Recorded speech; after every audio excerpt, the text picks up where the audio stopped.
మరొక బ్రేకింగ్ చూస్తున్నాం. వికారాబాద్ జిల్లాలో దీక్షా దివాస్ కార్యక్రమంలో ఉద్రిక్త చోటు చేసుకుంది. బీఆర్ఎస్ జిల్లా అధ్యక్షుడు మాజీ ఎమ్మెల్యే ఆనంద్ స్టేజ్ పైన కొడంగల్ మాజీ ఎమ్మెల్యే పట్నం నరేందర్ రెడ్డి పేరు ప్రస్తావించకపోవడంతో జై తెలంగాణ నినాదాలు చేస్తూ బీఆర్ఎస్ కార్యకర్తలు స్టేజ్ పైకి వెళ్లారు. దీంతో అక్కడ గందరగోళం నెలకొంది.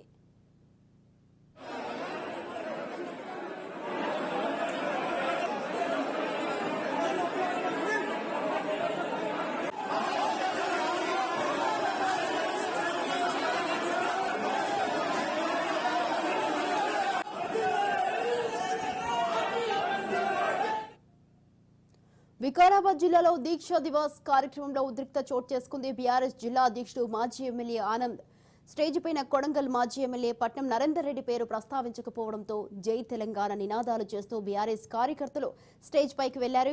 దీంతో అక్కడ గందరగోళం నెలకొంది.